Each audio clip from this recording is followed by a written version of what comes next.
আজকে পেঁয়াজ পাতা দিয়ে খুব মজার একটা তরকারি রান্না করব। হ্যালো ভিউয়ার্স, আসসালামু আলাইকুম। কেমন আছেন আপনারা সবাই? আলহামদুলিল্লাহ আমি ভালো আছি। আর শীত আসছে, পেঁয়াজ পাতা তো খেতেই হবে সারা শীত ভরে। আর নতুন পেঁয়াজ আর পেঁয়াজ পাতা আমার খেতে হবে। পেঁয়াজ পাতা আমার খুব ভালো লাগে এবং নতুন পেঁয়াজগুলো ভালো লাগে। নতুন পেঁয়াজ দিয়ে তরকারি রান্না করলে একটা অন্যরকম স্বাদ লাগে। কার কাছে কেমন লাগে আমি জানি না, কিন্তু আমার কাছে খুবই ভালো লাগে। পেঁয়াজগুলো আগে কেটে নিয়েছি, তারপর আমি এখন পেঁয়াজ পাতাগুলো ছোট ছোট করে টুকরো করে নিয়েছি। তারপর এখন কাঁচামরিচ কেটে নিব, কাঁচামরিচগুলো একদম ফালি করে নিব। আর এটা দিয়ে কি রান্না করব চলেন দেখি।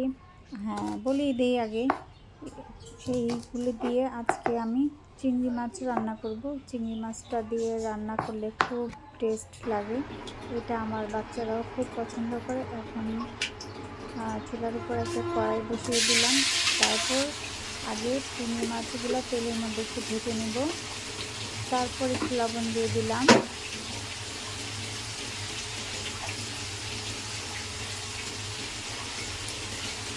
একটু আদা রসুন,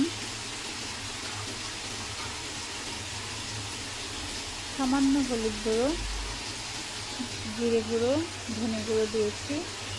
আর এটাতে মশলা বেশি দিব না, খুবই হালকা মশলা।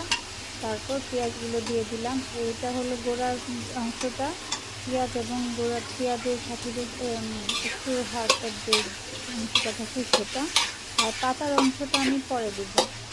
এখন আমি একসঙ্গে সুন্দরভাবে ভেজে নেব। যখন নাকি ভাজা ভাজা হয়ে গিয়েছে, তারপর আমি পেঁয়াজ পাতাটা দেব।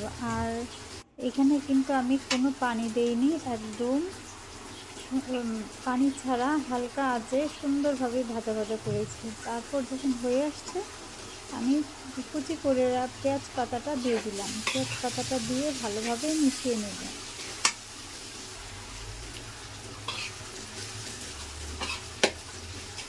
দেখেন কালারটা কি লোভনীয় হয়েছে। আমার মেয়ে তো, বিশেষ করে ছোট মেয়েটা, সেই পছন্দ করে। এই যে খেতে বসে গিয়েছে, দেখেন ওর এক্সপ্রেশনটা খেয়ে।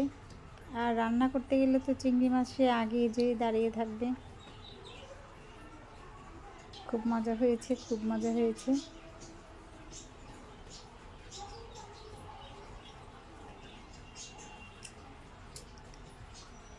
রান্না করার পর আমার মেয়ে, বিশেষ করে আমার এই ছোট মেয়েটা খাবে আর বলবে, আম্মু এটা খুব মজা হয়েছে, ওটা খুব মজা হয়েছে। আমারও দেখতে ভালো লাগে কেমন